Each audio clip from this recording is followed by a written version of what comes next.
गलियों में उड़ती उम्मीद। एक लड़के की कहानी। गलियां तंग थीं, दीवारें जर्जर हो चुकी थीं और जमीन पर धूल की मोटी परत जमी हुई थी। इन्हीं गलियों में एक 10 साल का लड़का फटे पुराने कपड़ों में अपने सपनों का आसमान तलाशता था। हर सुबह सूरज निकलने से पहले वह अपनी माँ के साथ अपने छोटे से कमरे से बाहर निकलता। कभी अखबार बांटता, कभी पानी के कनस्तर ढोने में मदद करता। लेकिन उसकी सबसे बड़ी खुशी उन दोपहरों में होती थी जब वह अपने दोस्तों के साथ पतंग उड़ाता। जब रंग बिरंगी पतंगें आसमान में ऊंची उड़ती तो वह दोनों हाथ फैलाकर चिल्लाता, एक दिन मैं भी ऊपर जाऊंगा, सब देखेंगे। एक दिन जब वह गली के मोड़ पर पतंग उड़ा रहा था, एक बूढ़ा आदमी सफेद कपड़ों में लकड़ी के सहारे चलता हुआ उसके पास रुका। बूढ़े ने उसके मैले हाथों और फटे कपड़ों को देखा और हंसते हुए कहा, बेटा, तुम्हारे जैसे लड़कों का नसीब बस इन्हीं गलियों में भटकना है। बड़े आदमी बनने के ख्वाब मत देखो। लड़के के हाथ से पतंग की डोर ढीली पड़ गई। उसकी आंखों में दर्द तैरने लगा। दोस्त हंसने लगे और वह चुपचाप अपनी पतंग समेटकर घर लौट आया।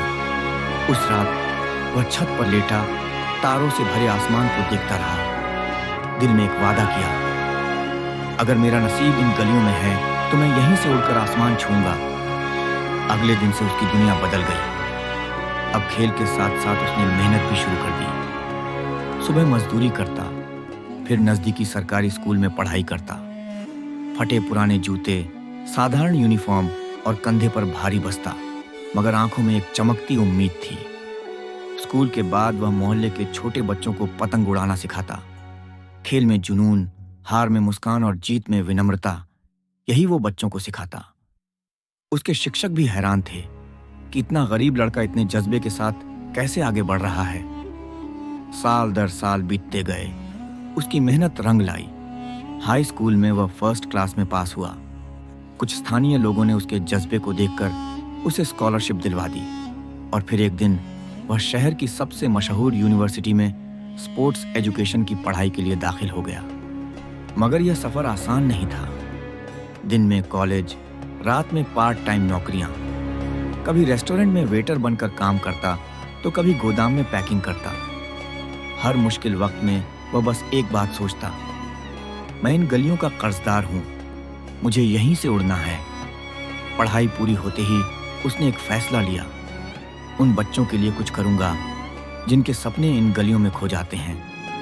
अपनी छोटी सी बचत और कुछ मददगारों के साथ मिलकर उसने एक छोटा सा स्पोर्ट्स कोचिंग सेंटर खोला। शुरुआत में कुछ ही बच्चे आए, पुरानी गेंदें, टूटी हुई बैट्स और धूल भरा मैदान, मगर जोश नया था। वह बच्चों को सिखाता, हार को स्वीकार करना, मेहनत से न डरना और सपनों को ऊंचा उड़ाना। धीरे धीरे उसका कोचिंग सेंटर मशहूर होने लगा। गरीब और मध्यम वर्ग के बच्चे उसकी ओर खींचने लगे। कुछ बच्चों ने राज्य स्तर पर मेडल जीते तो कुछ ने राष्ट्रीय टीमों तक पहुंच बनाई। अब वही लड़का जो कभी गलियों में पतंग उड़ाता था, देश का मशहूर कोच बन चुका था। उसका फ्लाइंग होप कोचिंग सेंटर देश भर में एक नाम बन गया था। एक दिन सालों बाद वह अपने ऑफिस में बैठा बच्चों की सफलताओं की तस्वीरें देख रहा था कि तभी दरवाजे पर एक झुकी कमर वाला बूढ़ा आया। वही बूढ़ा जिसने कभी उसका मजाक उड़ाया था। बूढ़े ने नम आंखों से कहा, बेटा, तुमने साबित कर दिया कि सपने न कपड़ों के मोहताज होते हैं, न गलियों के। माफ कर दो मुझे। लड़के ने मुस्कुराते हुए उसे गले लगा लिया और कहा, आपकी बात ने ही मुझे हारने नहीं दिया, बल्कि उड़ना सिखाया। आज भी जब वह बच्चों को पतंग थमाता है तो कहता है, ऊपर देखो, अपने सपनों को पकड़ो, कोई कुछ भी कहे, तुम हवाओं से बातें कर सकते हो। इन तंग गलियों से उठकर आसमान छूने वाले उस लड़के की कहानी आज लाखों बच्चों के लिए उम्मीद की रोशनी बन गई है।